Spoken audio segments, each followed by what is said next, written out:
Alright, this is my second take of this. I had a problem with some hoses that were cracked, and it was throwing me some lean codes.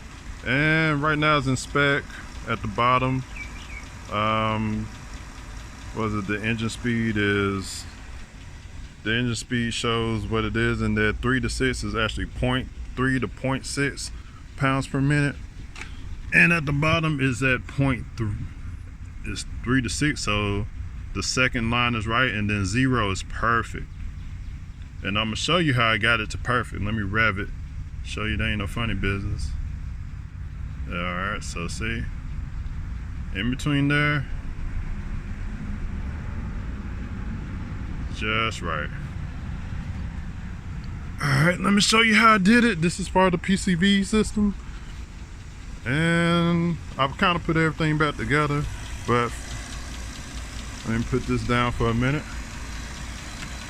And that's live data, by the way. OBD11 is probably cool as you need it. Alright, first of all, before I replaced this hose right here, I just bought a rubber hose from, from AutoZone. They had the right hose. I cut it to length, and it's perfect because it was skinny enough, it wasn't too fat. Then I just got some O'Reilly hose clamps and put it on there. That's perfect. And I actually got some heater hose and some heat shrink and coupled these together and seen them as airtight, and it was, and lo and behold, I got that working. And that's how I got it to the perfect reading that it is now. With these old European, old Volkswagens and Audi products, and BMW, I think BMW is even worse, of using plastic hoses in hot places. This hose right here, they don't make it anymore, so I had to just spend, I think the hose itself was $10. So I spent $10 on the hose. It beats $200 anyway, so a lot of people will buy the plastic hose. I'm not. It's not worth it. Plastic doesn't take heat too well. Rubber just gets hard. I'd rather this hose get hard. And I'm not going to be removing it too much. I just did the spark plugs, so it's kind of cool anyways. Yeah, this one was a beast. I did not know it was cracked until I lifted it up and it broke in my hand. So I just broke it off a little bit more and put this junction piece of heater hose in the middle. And these two parts of heat shrink wrap, and you need heat shrink wrap for this. A mechanic gave me a tip, said it does it on BMWs, and I was like, yeah, if it works on the Beamer, it should work on this thing. And lo and behold, everything's back in the spec.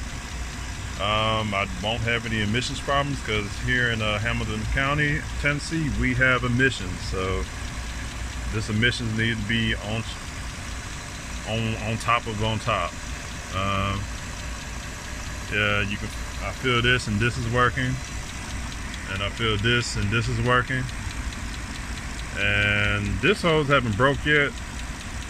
This one doesn't really have too much stress by it because there's not a lot around here at the full width.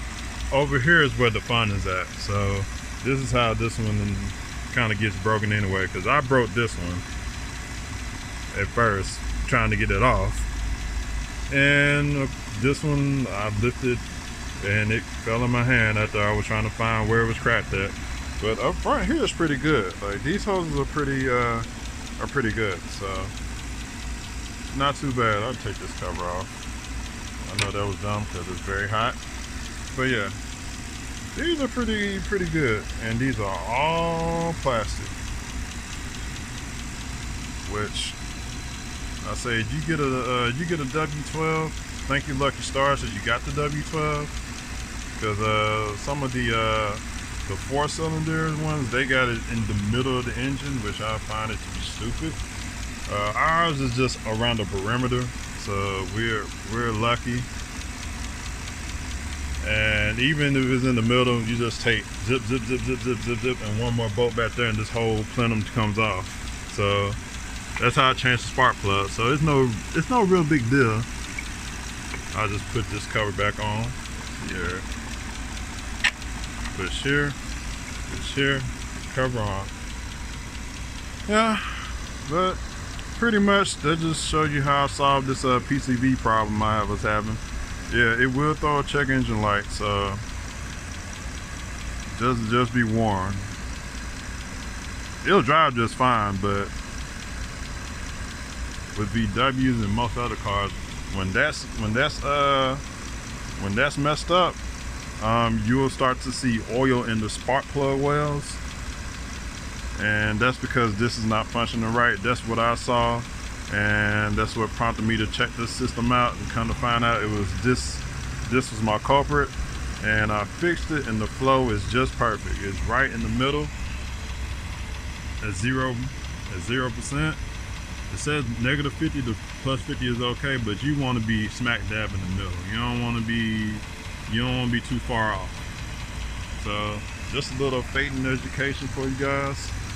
I know Chris posts he's posting an alternator video, which thank God I don't have to do.